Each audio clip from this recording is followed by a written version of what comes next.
Gael Yeomans, diputada por el Distrito 13. Bienvenida a La Voz de los que Sobran. ¿Cómo estás, Gael? Hola, bien a ustedes, ¿cómo están? Partiendo este lunes, esta semana. Así es, Intensa.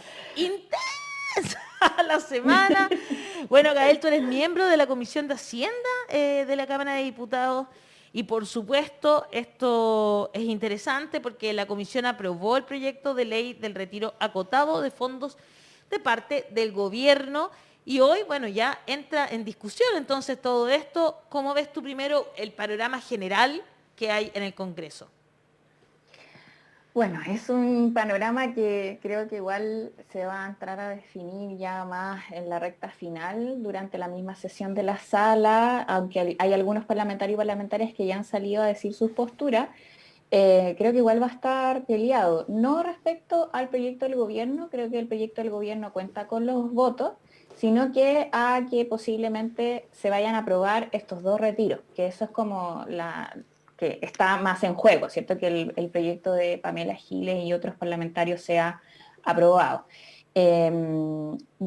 Mira, la verdad es que sé que hay muchos cuestionamientos que van de distinta orden, ¿cierto? Por una parte, las necesidades que tiene la población, que son reales, y en ningún caso creo que hay que enfrentar, ¿cierto?, esa discusión tapándose los ojos, sino que mostrando soluciones que vayan en la mirada, la perspectiva que tiene el gobierno de Gabriel Boric, que es de entregar seguridad social y avanzar en el programa de reformas estructurales. Entonces, a mi juicio, cuando el gobierno mismo dice que se pone en juego la posibilidad de llevar a cabo las reformas estructurales, estamos hablando, por ejemplo, en materia de pensiones, de poder pasar de la idea del sálvese quien pueda, ¿cierto? De que cada uno junta en su propia, en un ahorro, ¿cierto? Que además invierte en las FP, cada uno vela por la suya respecto a la pensión, a que tengamos un sistema que desde la institución pública garantice pensiones dignas.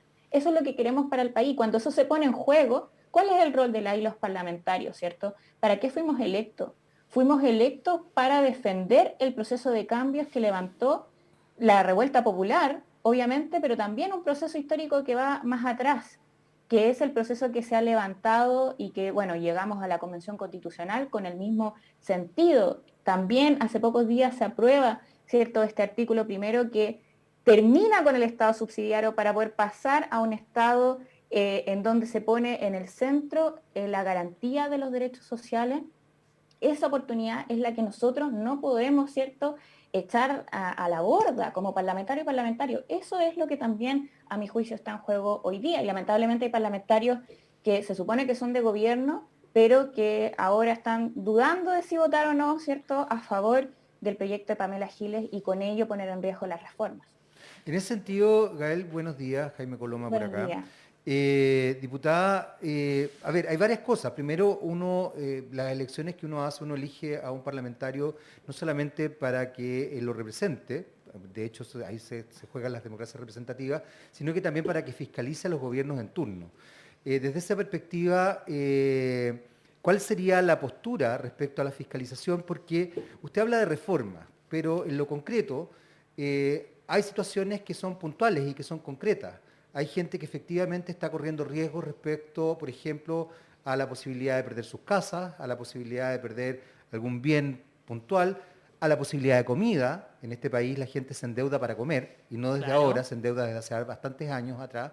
Yo lo he visto, no es una cosa que me contaron. Yo he visto gente pagando a crédito comida. No, y lo De dijeron este consumo. fin de semana, de Entonces, hecho, que hubo como los que están a cargo de las tarjetas las tarjetas en general, ¿no es cierto? Entiendo que Walmart por ejemplo, salieron claro. a decir que estaban preocupados ellos por la cantidad de gente que está usando tarjetas para Ya, comprar comida. y esto no es nuevo, ¿ah? Esto yo, No, por lo pues, menos, imagínate. esto tiene, por lo Pero menos, va en va en alza. alza. Entonces, desde ese punto de vista, yo entiendo que las reformas son necesarias, pero resulta que también, dentro de, y algo que hemos discutido mucho, dentro de cómo se ha ido construyendo culturalmente nuestra sociedad, el sálvese quien pueda es parte de, está incorporado.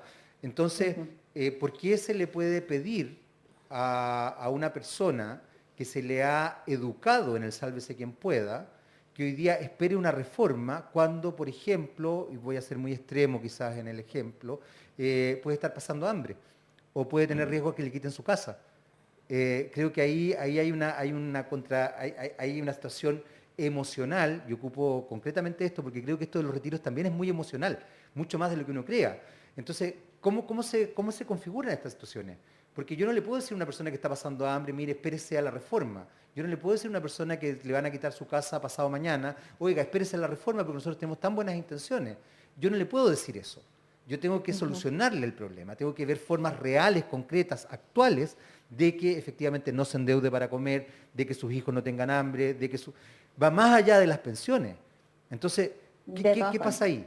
¿Qué pasa ahí, diputada? Sí, es que en torno a eso es que también se propone desde el gobierno, ya sea este paquete de 21 medidas que ya se puso sobre la mesa, que pueden haber puntos que se pueden incluso complementar. Hay una discusión pendiente en esa vía en el Congreso. Nosotros le pedimos al gobierno que fuera a presentar este paquete de 21 medidas a las distintas comisiones para poder ahondar, para poder ver, revisar cada una de las medidas y que realmente llegue a quienes hoy día están necesitando. Las necesidades no son, cierto, mentira, no son irreales, son concretas, la está viviendo la gente y desde el gobierno también debe haber, obviamente, alternativas desde las cuales hacerse cargo. Ahora, el tema es que el quinto retiro propuesto, cierto, por la diputada Giles y otros parlamentarios, viene a generar un problema económico también para esas familias. Incluso estoy hablando de quienes no tienen fondos de pensiones, porque si hoy día tenemos altos precios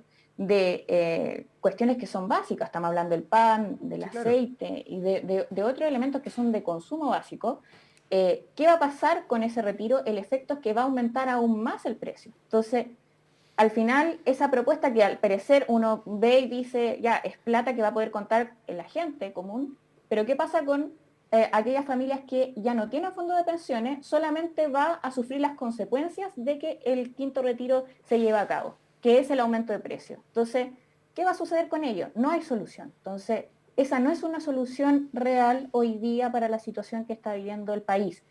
Y por eso el gobierno, claro, se abre a esta posibilidad, un quinto retiro alternativo, más acotado, que es para pagar deuda, para no generar, ¿cierto?, de manera tan como agudizada la complicación que se genera con la inflación y agudizarla aún más, sino que poder ir viendo cada una de las necesidades. Por eso se dice, desde ese quinto retiro alternativo se va a poder pagar, por ejemplo, el subsidio habitacional de la primera casa, ¿cierto?, los créditos hipotecarios, créditos de consumo, también pensando que las familias están endeudándose para poder alimentarse, para poder comer, también créditos, o sea, o las deudas que existen en materia de salud, perdón, sí, salud, y también del agua, de la electricidad, en fin, hay distintas materias que se fueron también desde los parlamentarios y parlamentarias poniendo sobre la mesa para que el gobierno las acogiera y buscara un mecanismo que no generara esos efectos negativos de aumentar los precios, ¿cierto?, de los consumos más básicos, sino que generar una solución más real y concreta a los problemas. Sí, perdón, diputada Gael, ¿cómo estás? Hola, bien. Mira, el problema es que tú dices esto, que hay una necesidad urgente y por ende se va a responder con el retiro acotado. Pero cuando tuvimos en los tiempos de Sebastián Piñera intentos de poner letra chica a los retiros, se criticó mucho y hablamos de la necesidad de cosas universales, porque había una fuerte crítica contra la hiperfocalización. Entonces cuesta a estas alturas ver a un gobierno diciendo, ojo, vamos a volver a un retiro con letra chica. Vamos a ver algo, como dijo alguien en nuestros comentarios, un retiro patronal, porque nos obliga a hacer cosas con nuestra plata. La gente no quiere más letra chica. Y entonces, ¿cómo se responde a esa crítica? Sí, o sea, primero porque esa no era la propuesta del gobierno, para ser bien sinceros, no, el quinto retiro es una opción que se presenta desde el Congreso y que fue ganando adherencia y que en el diálogo con los parlamentarios y parlamentarias el gobierno se abre a esta alternativa. Pero en realidad la propuesta del gobierno iba más bien en el camino de las 21 medidas, de ampliar el seguro de cesantía, que es un seguro de seguridad social, que deberíamos, por ejemplo, en torno a ese seguro, ampliarlo aún más. Yo le planteé al ministro de Hacienda en la comisión de Hacienda que tuvimos para hablar sobre estas propuestas y el retiro alternativo. ¿Qué sucede con aquellos que están en situación de informalidad, que por mucho tiempo no han tenido trabajo, están en cesantía? ¿Cuál es la solución para ellos? Por ejemplo, podría ser ampliar en algunos términos aún más el seguro de cesantía y generar desde la seguridad social una respuesta y no desde el sálvese cada uno como pueda, ¿cierto? Entonces, creo que por eso lo quiero plantear en esos términos. Ahora, yo sí valoro, la verdad, para ser súper sincera, la disposición a encontrar puntos en comunes, porque efectivamente los parlamentarios y parlamentarias igual van a legislar, van a aprobar o rechazar proyectos de ley y el gobierno no va a llevar a cabo, ¿cierto?, un plan económico ni tampoco en términos legislativos sin el diálogo con, en este caso, el otro poder del Estado. O sea, me parece que es fundamental, incluso en términos de lo que se viene para el país, el propiciar que ese diálogo llegue a puntos en común, y eso fue lo que sucedió acá. Hay mucha gente escribiendo, voy a hacerte algunas preguntas, pero mira, voy a leer tal cual como vienen los comentarios. María Carmen García dice, difícil comunicar los avances del gobierno y de la Convención Constitucional con toda la prensa a cargo de la oposición. Ignacio Escobar Espinosa dice, me cae muy bien la diputada Gael Yomans, muy tranquila siempre y con harto contenido. Rayo XT dice, esa tarea debe lograrse, las personas, incluyéndome, caemos en desconfianzas y tiene un costo enorme. Cristian Leiva dice, el problema de este gobierno no ha empezado nada de lo prometido. Si no comienza, ¿cómo puede avanzar? Leticia SB dice, los gobiernos le temen a la inflación. ¿En qué país han vivido? Chile está permanentemente en inflación. Todo está en sobreprecio desde que tengo memoria. La inflación no es el sobreprecio, ¿no? No, el punto es que sí, siempre ha habido inflación, pero va a haber más inflación aún. ¿No? Es como decir que está lloviendo, entonces no debe haber preocuparnos. Pero el tema del sobreprecio de hay un sobreprecio los constante. alimentos. Sí. Una cosa es que en Chile hay muy altos precios en general, por razones de colusión, falta de competencia. Siempre hemos sido un país caro, eso está claro. Y hay bajos sueldos. Sí. Y además, exactamente, hay que subir ese salarios. Es el verdadero problema, hay que subir salarios y bajar precios. ¿Cómo se hace eso? Empresas públicas para fabricar más cosas porque hay falta de competencia y negociación colectiva para aumentar los salarios. Nada de eso tiene nada que ver con retiros. Retiros va a aumentar la alta inflación. Pero esas señales sí, diputada, y aquí quizás sería interesante escucharla, porque me preocupa cuando... Déjame terminar de leer los comentarios y le hace la pregunta a Gael, ¿ya? ¿Te parece? Porque también vienen preguntas del público. Entonces, que el público Fernanda pregunte. Vidal dice, saludos a Gael, tenemos que hacer ahora un estallido cultural, revolución cultural, si no vamos a lograr ser un país mejor. Virtual G dice eso. Cecilia Díaz dice, no ha sido una buena partida del gobierno, la mala comunicación nos lleva a desconfiar. Lo mejor es el quinto retiro, no que nos quieran pagar deudas. No somos niñas y es nuestro dinero. Rorro Esparza dice, la realidad es que estoy asumido que trabajaré hasta mi muerte y la promesa de pensiones dignas me parece una mentira. Bueno. Diego Oyarzo dice, ¿podría haber otra ayuda para quienes quedamos en cero con el primer retiro? Ese es un tema súper interesante. Y desde la comunidad, Tejedora pregunta, dice, el retiro parece un nuevo CAE, un fortalecimiento de la bicicleta. No creo que sea adecuada esa tutela sobre la decisión de las personas sobre a quién se le paga una deuda. Dicho eso, creo que se ha comunicado muy mal el plan de Chile Apoya. ¿Quiénes podrán acceder a los bonos del Estado? ¿Qué pasa con las personas cesantes en la actualidad? Me parece interesante. Harta crítica a la comunicación, Gael, ¿verdad? Sí, no, y yo de verdad creo que hay que asumirlo como autocrítica también, ¿cierto? Como desde el gobierno también se comunican, ¿cierto? Las políticas, las definiciones que se toman. Yo soy parlamentaria, por cierto, soy parlamentaria que está apoyando al gobierno, soy parte de otro poder del Estado, y ahí el rol, como bien se decía, también es de fiscalización, de complementar, de presentar proyectos de ley, pero sin duda lo que quiero para el país es que el programa del presidente Gabriel Boric se pueda implementar. Yo quería mencionar algunas cosas de estas 21 medidas porque tienen que ver con lo que estaban conversando también. Aumentar el salario mínimo es parte de la definición del programa y eso también va a tener consecuencias positivas, ¿cierto?, en la ciudadanía. Esa discusión viene la primera parte ahora, ¿cierto? En abril ya vamos a estar discutiendo el proyecto de ley para aumentar el salario mínimo. Entonces, ¿qué deberíamos hacer los parlamentarios? Que ese aumento sea significativo, entendiendo hoy día el costo de la vida, ¿cierto? Poner Eso. énfasis en eso, en vez de seguir pagando con los ahorros previsionales de los trabajadores la crisis y la situación económica, ¿cierto?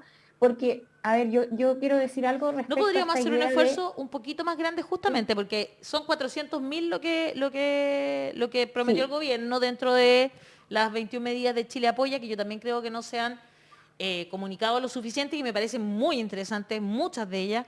Eh, y una de esas es aumentar el sueldo mínimo, me parece muy, muy eso es algo positivo. importante. Y justamente estuvimos con Marco Kremerman hace poco y él decía que quizás es poco, que podríamos hacer un esfuerzo mayor y que ellos hicieron una propuesta incluso, escalonada, sí, digamos. Fundación Sol. Claro. hay una propuesta escalonada que hace Fundación Sol. Ahora, de hecho, todavía no está del todo terminado de zanjar cuál va a ser la cifra final que se va a presentar. Por eso es un proceso también de conversación, de diálogo con la y los trabajadores y también con el mundo empresarial, que no solo son los grandes empresarios, también están las pequeñas empresas que están sufriendo también las consecuencias de la pandemia y muchas de ellas también le ha costado levantarse. Entonces, ahí la propuesta también va a tener que ser cómo desde el Estado se apoya a las pequeñas empresas para que puedan pagar el aumento del salario mínimo, para que se puedan hacer cargo, por ejemplo, del aumento de las cotizaciones que se esperan hacer con la reforma de pensiones, Muy cierto. porque el empleador va a tener que aumentar también la cotización y no solo que sea del cargo del trabajador,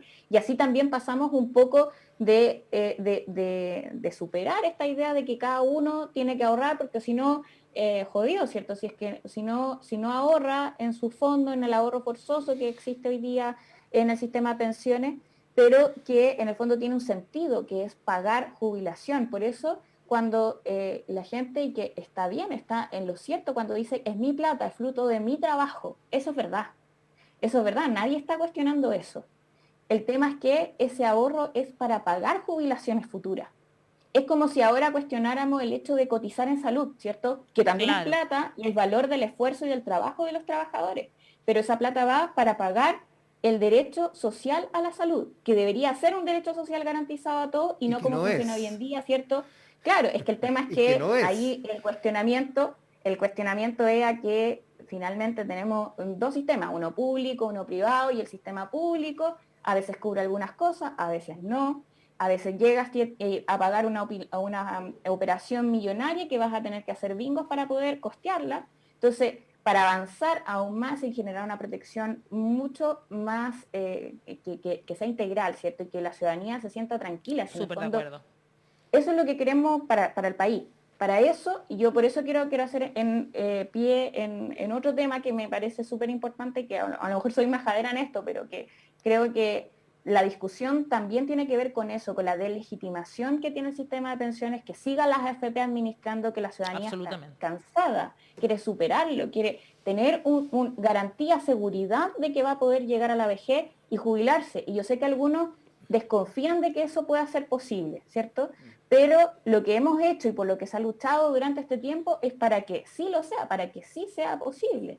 El tema es que para llegar allá vamos a tener que contar con un sistema de seguridad social igual, es decir, cotizar, que todo el mundo cotice, que también las cotizaciones vienen del trabajador, del empleador, el Estado va a cubrir una parte, pero en el fondo la obligación de cotizar también tiene que ver con garantizar un derecho futuro. Para eso lo estamos haciendo. Lo que vemos como el sentir del momento, el sentir público, es una alta crispación sobre el tema del quinto retiro, ¿no? Y lo que yo me pregunto a mí mismo, pero también te pregunto a ti, Gael, es que, ojo, la izquierda históricamente tiene respuestas muy fuertes al problema de los altos precios, ¿ya? Porque eso es algo que afecta a los más pobres, los más vulnerables. Entonces, cuando se habla, propuesta, Sí. no sé, de más empresa pública, de Hay aumentar la cosas que han producción, aumentado hasta 90%. eso es lo fuerte de la izquierda, es precisamente poder responder al problema de los altos precios para las familias más pobres. La izquierda tiene una propuesta frente a los bajos salarios. Como es parte de la lógica de ser de izquierda tener esas respuestas. Cuando se habla de familias que están en posición de miseria, se sacó Piñera y la idea que la gente ahora quiere ayuda directa. Y por alguna razón no se está llegando ese mensaje, no está llegando la idea que el gobierno sí va a acompañar, sí va a hacer esa ayuda directa. Entonces, ¿qué pasa? ¿Qué pasa con una estrategia de comunicaciones del gobierno que no responde fuertemente a cuáles son las ayudas concretas? Que no logra explicar a la gente cuál es la agenda concreta de ayuda que van a necesitar. Las familias siguen desesperadas y desde el gobierno la sensación popular es que escucha silencio o no a las ayudas. Entonces, algo malo está pasando en la estrategia comunicacional del gobierno y algo malo está pasando en dar respuestas a las familias que necesitan eso. Y nosotros acá siempre lo conversamos y lo debatimos, pero al final no hay respuesta del gobierno. Yo sé que tú eres parlamentaria, no eres del Ejecutivo, pero ¿no se preguntan algo que qué está pasando en este gobierno? Sí, de hecho, o sea, lo hemos planteado también, para ser sinceros, nosotros se lo hemos dicho también a nuestro gobierno. Ahora, ellos también nos dijeron respecto a las 21 medidas, hay un diseño, una estrategia distinta, no desde, a lo mejor totalmente desde los medios de comunicaciones central y que como los masivos, sino que tener un despliegue territorial a nivel de las regiones. Los ministros van a estar en terreno también contando las 21 medidas. A mí eso me parece positivo porque viene, ¿cierto?, a responder esta necesidad de una comunicación más efectiva. Ahora, yo creo que el tema de comunicaciones también pasa por la discusión de quiénes controlan los medios de comunicación, ¿cierto? De cómo tener mayor posibilidad de que exista una comunicación pública, de cómo potenciar también la comunicación independiente, la comunitaria. Y en eso creo que el gobierno también debe poner la prioridad en ello. No puede ser un tema de segundo orden, porque pasa que o se comunica lo que las líneas editoriales quieren, que hay grupos económicos detrás, que también buscan intereses, que tienen un rol que jugar, muchos de ellos incluso relacionados con las AFP, de mantener su negocio. También quiero relacionar esto con lo que se señaló por parte del ministro Marcel, que inclusive respecto a los retiros, las AFP también aumentaron sus utilidades porque sacaron plata, ¿cierto?, de este encaje. Claro. Si uno pregunta qué ha hecho este gobierno para enfrentar esos monopolios comunicacionales, porque hasta ahora se ve muy, muy poco al respecto. O sea, Más yo bien un personalmente creo fortalecimiento que de esos tenemos que grupos. fortalecer la comunicación de todas maneras, eso está claro. Pero además, No es suficiente con el despliegue de los ministros, porque No. el enfoque que se le da en los programas que vemos en la televisión tradicional, que son los mismos, con las mismas personas, Estado Nacional lo sigue conduciendo Matías del Río, voy a dejarlo, creo que no tengo que explicar más, lo sigue conduciendo Matías del Río. Entonces el enfoque que se le da, mientras eso suceda, va a seguir siendo el mismo que existía antes. Y por lo tanto, no hay enfoque de derechos humanos, no hay enfoque sobre derechos fundamentales o derechos de segundo orden, como se les llama, ¿no es cierto? No tenemos, no es no hay ese perspectiva el de enfoque género, que no hay nada. cero, no o hay sea, no le nada, vamos a pedir o sea. perspectiva de género a esa gente, por favor. O sea, basta ver cómo se cubrió la historia de este chileno que es un asesino, Ah, pero, sí, pero claro. no, historia de pasión, justificación de por qué el asesinato. O sea, de verdad estamos hablando de cero enfoque, digamos, ¿no? Los periodistas siguen diciendo en la prensa hegemónica que el periodismo no debe tener una posición. Por favor, eso en otros países ya se dejó de lado hace mucho tiempo. El periodismo tiene una posición, porque perdón, tenemos una posición. y el periodismo Porque que somos ejercen, personas los que lo hacemos. claro, y el periodismo Claro. que se ejerce, que ejercen ellos, que Claro. critican eso, tiene posición además. Exactamente, Pero además, el una actua- posición Pero acá clarísima. la pregunta es el actuar del gobierno. Porque No, si pero- uno tiene pero- un gobierno distinto, uno esperaría una actitud distinta. Pero cosa desde que ese no punto se de ve. vista, diputada, yo también quiero reforzar algo. Yo entiendo que el Ejecutivo es importante, pero usted pertenece al Legislativo y tiene ahí un poder importante también que establecer. Y hay algo que no quiero dejar de pasar por alto. Así sean 400.000 pesos del sueldo mínimo, tampoco alcanza. Hay que establecer algún tipo de ley que permita regular ciertas cosas, y ahí yo me sumo a lo que planteaba Hassan respecto a que la izquierda, la centroizquierda e incluso la socialdemocracia, que es bien centro en realidad, porque vamos a decir una cosa por otra, tienen una visión respecto a poder controlar, por así decirlo, la usura de la que somos víctimas la mayoría de los ciudadanos. Y aquí no estamos hablando solamente de la gente más vulnerable. Aquí la clase media en este país, que además es rarísima porque tenemos a un expresidente que es una de las personas más millonarias a nivel mundial y se autodefine como de clase media, esta clase media, efectivamente que existe y que me imagino que a usted en su distrito le toca ver muy habitualmente, además de ver sectores muy vulnerables, sí se ve tremendamente afectada por esto. Porque la gran clase media de nuestro país probablemente gana entre 500.000 pesos y 1,5 millones y no le alcanza. Sí, no, o sea, primero, respecto a la discusión del salario mínimo, creo que ahí hay un debate también de trasfondo de cuál es el parámetro para definir el salario mínimo y que no sea una negociación, que es lo que hemos visto siempre, 10 lucas más, 5 lucas más, 5 lucas menos, o sea, que no puede ser ese el debate para fijar una botella de aceite el más. salario mínimo. Claro. No puede ser eso. Tiene que haber un parámetro objetivo y el parámetro objetivo está dado por superar la línea de la pobreza al menos, ¿cierto? Y ese parámetro, y en base a eso se hizo la propuesta tanto la Fundación Sol, también trabajadoras y trabajadores organizados. He visto distintas organizaciones que lo han planteado y yo creo que también es momento de ver cómo generamos un diseño que no solamente nos plantea la discusión sobre el salario mínimo ahora, sino que cómo vamos a llegar a esa meta, haciéndonos cargo, como decía también, de las pymes, de la diversidad que eso implica, porque no solamente estamos hablando de mediana empresa, estamos hablando de pequeñas empresas también, claro, y que les ha costado enfrentar las consecuencias, entonces, de la pandemia. Yo en eso creo que el gobierno, ese enfoque a mí me parece que está en lo correcto. Respecto a los precios, mira, hay una gran cantidad de discusiones que se puede dar. Hay propuestas sobre ver el tema del IVA, que yo sé que también genera debate en la izquierda, porque en algunos países se ha implementado y al final no genera los efectos que se esperan, sino que a pesar de que se pueda reducir el IVA, el costo de las cosas no baja, ¿cierto? Porque los empresarios depende sacan de esa cadena de transmisión. Claro.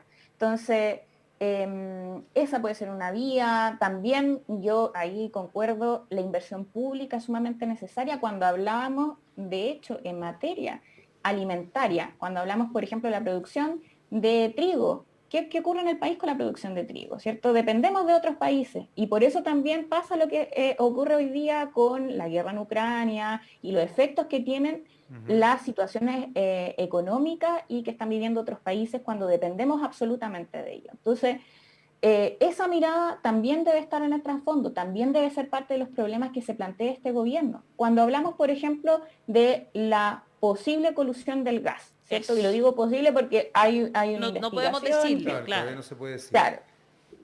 Pero la verdad es que cuando uno ve los precios, claro que es razonable pensar que hay una conversación o por lo menos se miran entre ellos. O sea, algo pasa, ¿cierto? Algo pasa y por eso se está realizando la investigación también.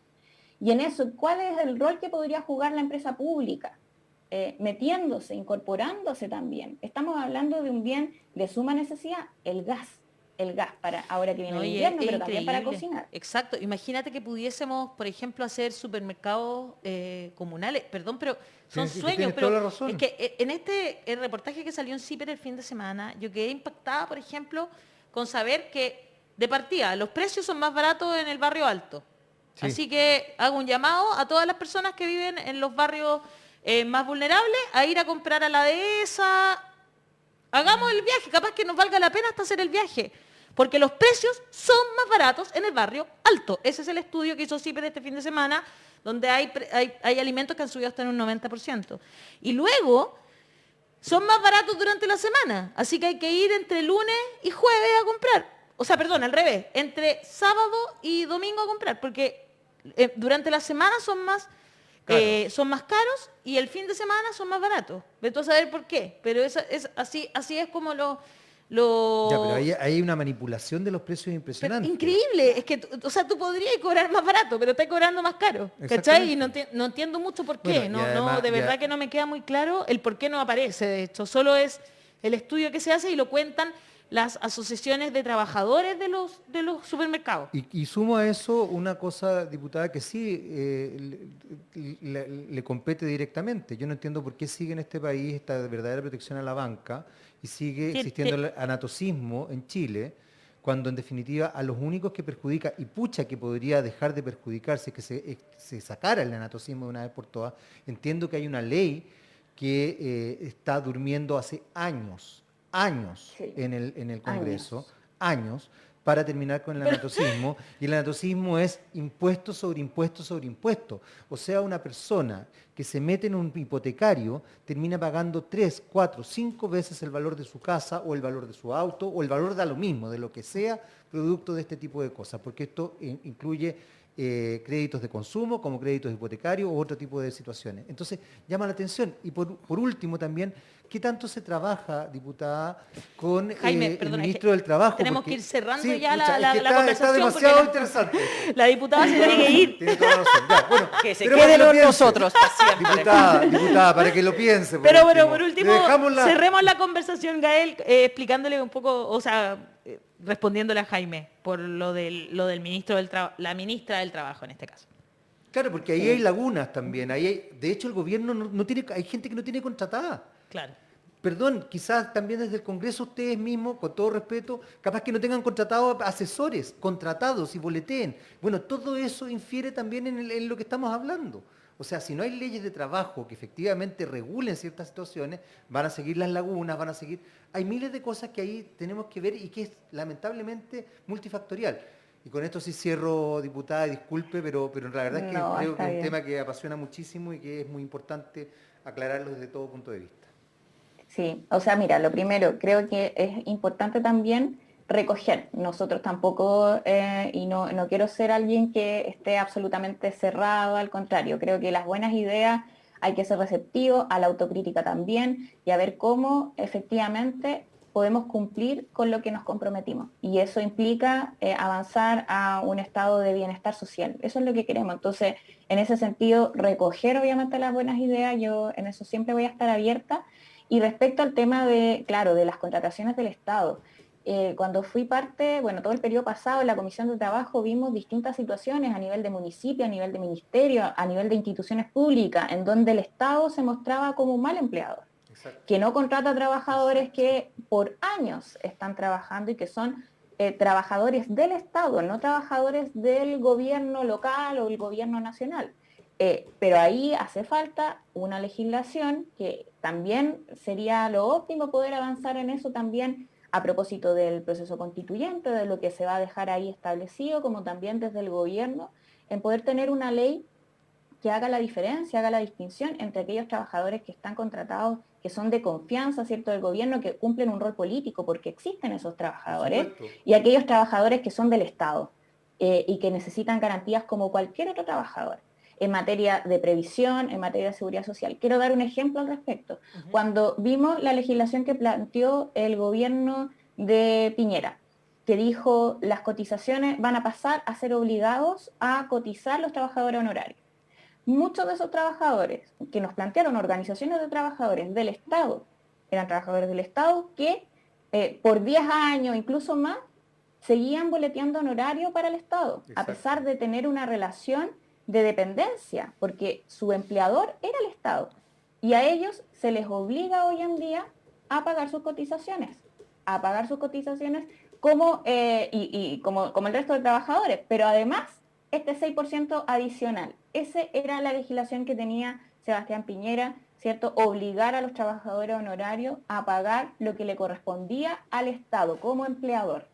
Eso es lo que también deberíamos revisar en la reforma de pensiones. Y acá con esto cortito termino, pero creo que hoy día la obligación que tenemos la y los parlamentarios, que nos decimos socialistas, que nos decimos socialdemócratas, no es seguir, ¿cierto?, por la vía del sálvese quien pueda, es poder superar el neoliberalismo. Y para eso también no hay que temblar, ¿cierto?, o ponerse nervioso porque a veces nos critiquen por lo lento que puede ser el proceso, porque sí, y va a tener complicaciones, no va a ser fácil, nadie dijo que iba a ser fácil. pero sí hay que tener un camino decidido a llegar a eso. Y por eso le estamos solicitando, y lo hicimos desde la bancada del Frente Amplio al gobierno, que acelere el proceso de ingreso de la reforma de pensiones, porque sabemos que ahí está el puntal y en definitiva la solución a poder terminar con un sistema abusivo desde la AFP y pasar a tener un sistema que dé pensiones dignas. Me encanta Gael porque tiene bastante claro todo el panorama, así que podríamos seguir conversando mucho esta mañana porque es el tema que nos convoca, ¿verdad? Pero sabemos que tienes que ir a hacer tus labores de parlamentaria.